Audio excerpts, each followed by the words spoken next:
Alhamdulillah rabbil alamin. Wassalatu wassalamu ala asrofil anbiya'i wal mursalin wa ala alihi wa sahbihi ajmain. Alhamdulillah wa syukurillah. Pertama-tama marilah kita panjatkan puji syukur kehadirat Allah Subhanahu wa taala. Pada malam hari ini kita bisa hadir kembali di masjid ini untuk melaksanakan salah satu kewajiban kita, yaitu sholat berjamaah di masjid. Kita melaksanakan sholat wajib, sholat isya berjamaah, kemudian insya Allah nanti kita akan lanjutkan dengan sholat taraweh. Mudah-mudahan ini menjadi bekal kita untuk beramal kepada Allah Subhanahu wa taala, dan sholat kita, ibadah kita, doa-doa kita mudah-mudahan diterima oleh Allah Subhanahu wa taala. Begitu juga dengan saum pertama kita. Kita awali bulan ini atau bulan saum ini dengan melaksanakan saum di hari pertama. Mudah-mudahan itu juga diterima oleh Allah Subhanahu wa taala. Salawat serta salam semoga dilimpahkan kepada junjungan kita Nabi Muhammad sallallahu alaihi wasallam. Saya tidak tahu Ramadan ini entah keberapa untuk masing-masing diri kita. Mungkin ada di antara kita Ramadan ini adalah Ramadan yang ke-60 kalinya. Mungkin ada yang ke-70 kalinya. Atau mungkin baru ke-15 kalinya, atau mungkin juga lebih rendah lagi. Artinya masing-masing kita sudah pernah melaksanakan ibadah saum, ibadah Ramadan di waktu sebelum hari ini. Oleh karena itu kita berharap kepada Allah, mudah-mudahan saum kita hari ini, atau bulan ini, atau tahun ini akan lebih baik lagi dari saum-saum yang kita laksanakan di tahun-tahun sebelum kita. Sehingga ketika kita melaksanakan ibadah saum pada hari ini, pada bulan ini, maka kualitas diri kita, kualitas kehidupan kita, kualitas keimanan kita akan terus meningkat, akan lebih baik lagi. Bapak-bapak, ibu-ibu hadirin yang saya hormati, di dalam bulan Ramadan ini banyak amalan-amalan, banyak perintah-perintah, atau banyak ibadah yang harus kita lakukan atau yang dapat kita lakukan di bulan Ramadan itu yang akan mengantarkan kita kepada kebaikan diri kita. Ketika kita melaksanakan segala amal yang ada di dalam Ramadan, orang menyebutnya sajian bulan Ramadan. Orang menyebutnya hidangan di bulan Ramadan. Ketika kita menyantap sajian bulan Ramadan, sajian rohani tentu saja, dan kita menyantapnya dengan benar, mengolahnya dengan benar, ujungnya kita akan mendapatkan manfaat dari kegiatan Ramadan ini. Kita akan mendapatkan manfaat dari ibadah-ibadah yang kita laksanakan di bulan Ramadan ini. Bukan hanya ibadah saum yang kita lakukan. Bukan hanya ibadah sholat saja yang kita lakukan. Tapi segala aktivitas yang kita lakukan di bulan Ramadan, ketika kita laksanakan, ketika kita mengamalkan segala aktivitas yang ada di dalam bulan Ramadan ini dengan penuh keikhlasan dan ikhtisab kepada Allah Subhanahu wa taala, maka insya Allah ini akan membawa kebaikan bagi kita semua. Dan ini akan terlihat ketika kita sudah keluar di bulan Ramadan. Oleh karenanya, ada yang mengatakan bulan Ramadan ini disebut dengan syahrut tarbiyah, bulan pendidikan. Pendidikan di mana seorang masuk dalam satu proses untuk mendewasakan diri. Orang masuk dalam proses atau dalam satu proses untuk meningkatkan nilai-nilai kehidupan. Di dalam pendidikan ada transformasi nilai, ya, ada transformasi akhlak, ada transformasi ajaran-ajaran yang disampaikan oleh satu generasi ke generasi berikutnya. Demikian juga di dalam bulan Ramadan. Kita berhadapan dengan nilai-nilai kebaikan yang ada di dalam bulan Ramadan ini. Kita masuk di dalam satu masa atau dalam satu saat atau dalam satu periode di mana di dalam periode yang akan kita lakukan ini akan banyak nilai-nilai yang kita hadapi. Yang jelas adalah nilai-nilai kebenaran. Oleh karena itu, ketika kita masuk bulan Ramadan, pada saat kita melangkah, maka proses pendidikan kita, masuk di dalam proses Ramadan ini. Artinya, ada kegiatan-kegiatan yang kita lakukan, ada amal-amal yang kita kerjakan, itu akan berdampak positif terhadap kehidupan kita ketika kita melaksanakannya dengan benar, ketika kita melaksanakan dengan penuh keikhlasan, ketika kita melaksanakan dengan sesuai dengan apa yang diajarkan oleh Rasulullah SAW. Paling tidak saya mencatat ada 3 hal nilai-nilai pendidikan yang kita dapatkan atau yang kita lalui atau kita berproses di dalam bulan Ramadan ini. Yang pertama adalah pendidikan karakter, peningkatan karakter, pendidikan akhlakul karimah. Bagaimana kita masuk di dalam bulan Ramadan, kemudian kita mendapatkan didikan dengan sajian-sajian, dengan materi-materi, dengan segala aspek yang kita hadapi di dalam bulan Ramadan ini, insya Allah itu akan membawakan kita kepada karakter yang lebih baik lagi. Insya Allah akan mengantarkan kita kepada akhlakul karimah. Di dalam Ramadan ini secara tidak kita sadari, Allah mengajarkan kepada kita, Rasulullah mendidik kita untuk meningkatkan nilai-nilai kejujuran, untuk menanamkan nilai-nilai keikhlasan. Kejujuran, keikhlasan. Keikhlasan yang ada pada diri kita atau yang kita lakukan itu tercermin dari apa yang harus kita lakukan. Maksud saya begini, ketika kita masuk dalam Ramadan, Rasulullah mengajarkan kepada kita, ketika kita ingin mendapatkan pahala, ketika kita ingin mendapatkan ampunan dari Allah Subhanahu wa taala, maka laksanakanlah ibadah puasa Ramadan itu dengan penuh keikhlasan. Makanya ketika kita menginjakkan kaki pertama kita atau langkah pertama kita di bulan Ramadan pada tahun ini, tanamkan dalam diri kita adalah keikhlasan untuk melaksanakan ibadah ini. Karena inilah yang akan mengantarkan kebaikan kepada kita. Akan sangat percuma atau akan menjadi sia-sia ketika kita melaksanakan ibadah Ramadan, tapi kita tidak melaksanakan ibadah Ramadan ini dengan penuh keikhlasan. Ikhlas kuncinya. Ikhlas kuncinya. Man shoma Ramadanan imanan wahtisaban ghufira lahu ma taqaddama min dambi. Imanan wahtisaban, ikhlas itu. Hanya mengharap ridho Allah Subhanahu wa taala. Nah, sekarang mari kita lihat atau mari kita introspeksi diri kita masing-masing. Nawaitu kita pada hari ini dan nawaitu kita untuk langkah-langkah selanjutnya. Kita ikhlas ketika melaksanakan ibadah saum. Ya. Tidak ada keterpaksaan. Ya. Tidak ada melaksanakan ini karena takut tidak dihormati oleh orang lain. Orang lain puasa, masa saya tidak puasa.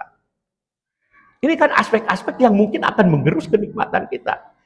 Dan kalau itu dilakukan gitu ya, kalau dilakukan dalam arti kata, ketika kita melaksanakan ibadah saum, kemudian hanya karena faktor-faktor yang di luar keikhlasan kepada Allah Subhanahu wa taala, maka kita hanya akan mendapatkan rasa lapar dan rasa haus saja.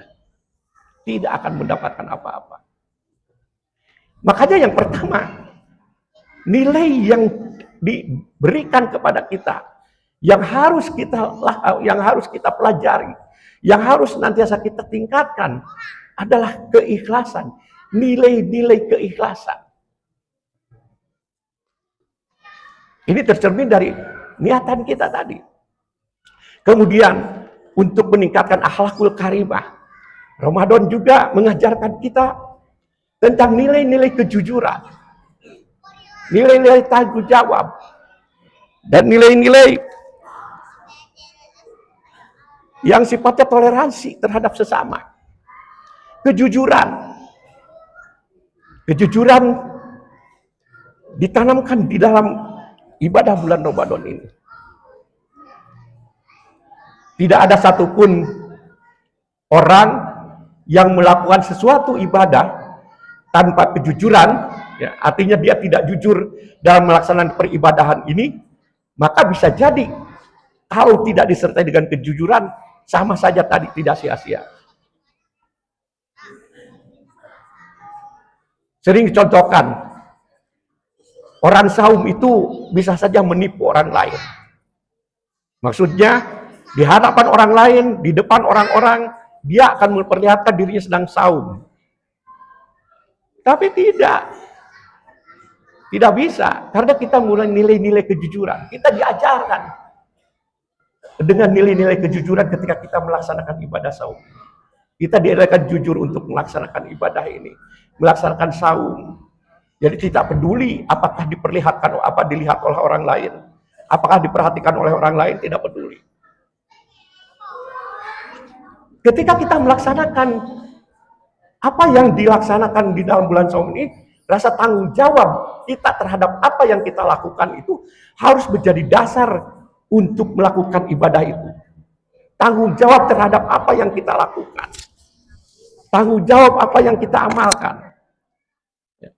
Nah, inilah nilai-nilai yang mungkin, ya, diantaranya yang mungkin akan meningkatkan akhlak yang positif dari kehidupan kita. Pun demikian, nilai-nilai toleransi, ya. Nilai-nilai toleransi, teposeliro, saling harga menghargai di dalam ibadah saum. Ya. Apakah kita terhadap agama yang lain atau mungkin juga sesama kita? Contoh saja misalnya begini, kalau misalnya salah seorang di antara kita tidak melaksanakan saum karena uzur syar'i. Nah, uzur syar'i itu dibolehkan oleh syariat. Ibu-ibu misalnya yang tidak tidak saum karena halangan, atau bapak-bapak yang sedang perjalanan sakit, boleh tidak saum. Tapi tidak bisa orang tidak saum kemudian dia buka atau makan atau melakukan tindakan-tindakan di hadapan orang-orang yang berpuasa. Itu kan tidak toleran namanya gitu. Salah satunya gitu. Kita toleran juga terhadap orang-orang yang tidak saum. Toleran bisa. Jangan mentang-mentang kita saum kemudian selalu ingin dihargai oleh orang yang tidak saum. Nah, ini bapak-bapak dan ibu-ibu sekalian, jadi nilai-nilai karakter atau diantaranya pendidikan karakter kita. Mungkin masih banyak lagi, tapi paling tidak hal-hal seperti itu yang harus kita perhatikan. Kemudian yang kedua, pendidikan spiritual, nilai-nilai keagamaan. Bagaimana hubungan kita dengan Allah Subhanahu wa taala? Bagaimana nilai-nilai agama, nilai-nilai keimanan yang ditanamkan dalam diri kita. Pendidikan Ramadan, kalau kita laksanakan segala amal ibadah di bulan Ramadan dengan penuh keikhlasan, maka akan meningkatkan nilai-nilai spiritual kita. Kita melaksanakan saum, kita melaksanakan qiyamul lail seperti sekarang, kita melaksanakan tilawatul Quran, kita melaksanakan zikir, kita melaksanakan itikaf dan seterusnya. Ini adalah nilai-nilai yang akan meningkatkan spiritual kita. Bagaimana kita memahami tentang apa yang kita lakukan di dalam beribadah ini. Bagaimana ketika kita melaksanakan sholat. Bagaimana kita melaksanakan saum. Termasuk bagaimana ketika kita melaksanakan atau mengaji Al-Quran. Atau membaca Al-Quran, tilawah Al-Quran. Ketenangan hidup, ya, ketenangan hidup akan diperoleh ketika kita melaksanakan pendekatan-pendekatan tadi atau amal-amal tadi dengan penuh keikhlasan tadi. Bagaimana kita misalnya melaksanakan saum dari pagi sampai sore, kita melaksanakan qiyamul lail, kemudian dilanjutkan dengan tadarus Al-Quran, apalagi dilanjutkan dengan itikaf. Dengan berzikir kepada Allah Subhanahu wa taala. Itu adalah satu langkah atau amalan-amalan yang sejatinya akan mendekatkan kita kepada Allah Subhanahu wa taala. Yang sejatinya akan mendekatkan kita kepada pemahaman kita tentang hakikat kehidupan kita di dalam alam ini. Mendekatkan kita kepada Allah Subhanahu wa taala berarti kita betul-betul memahami apa yang harus kita lakukan ketika kita berkiprah di dunia ini. Bapak-bapak hadirin yang saya hormati, itu yang kedua. Kemudian yang ketiga adalah pendidikan sosial. Pendidikan sosial. Pendidikan sosial itu akan kita peroleh di dalam bulan Ramadan ini ketika kita melaksanakan apa yang diperintahkan oleh Rasulullah SAW. Sodako, infak, zakat. Kewajiban kita untuk zakat fitrah misalnya. Zakat pada dasarnya adalah untuk mensucikan diri kita. Zakat adalah pada dasarnya untuk mensucikan harta milik kita masing-masing. Tapi selain itu atau di sisi itu, zakat juga mengandung nilai-nilai sosial yang sangat tinggi. Ketika kita membantu orang-orang yang membutuhkan. Ketika kita membantu orang-orang yang memang tidak beruntung dalam kehidupannya. Itu diajarkan. Ya, diajarkan. Makanya sering saya katakan, tidak sedikit orang yang membuat jadwal pengeluaran zakatnya biasanya di bulan Ramadan. Jadi dikeluarkan zakatnya di bulan Ramadan. Karena apa? Karena tahu ketika bulan Ramadan ini orang beramal, dia mendapatkan pahala yang berlipat ganda, ya, berlipat-lipat dibandingkan dengan ketika itu dilaksanakan di luar bulan Ramadan. Dan juga tidak sedikit di antara kita kebutuhan hidup di bulan Ramadan atau menjelang akhir bulan Ramadan semakin meningkat lagi. Nah, nilai-nilai sosial ini salah satunya diajarkan di dalam saum ini. Nah, persoalannya adalah akan kembali kepada diri kita masing-masing. Ya, jadi apakah karakter atau akhlak kita akan meningkat kepada hal yang lebih baik? Apakah nilai-nilai keimanan kita akan lebih baik lagi? Atau solidaritas sosial kita akan lebih baik lagi? Itu akan kembali kepada diri kita masing-masing. Ketika kita masuk bulan Ramadan ini dan bisa memanfaatkan bulan Ramadan dengan positif, dengan sangat baik, insya Allah ketika kita keluar di bulan Ramadan ini, ketika kita keluar dari proses pendidikan di bulan Ramadan, maka kita akan keluar menjadi orang-orang yang berubah. Orang yang berubah kepada hal yang lebih baik. Mudah-mudahan kesempatan ini bisa kita manfaatkan dengan sebaik-baiknya. Mohon maaf bila ada kekurangannya, mohon maaf agak lama ya. Jadi aminnya tadi amin ngusir. Mohon maaf agak lama. Itu saja. Sekali lagi, akhirul kalam. Wassalamualaikum warahmatullahi wabarakatuh.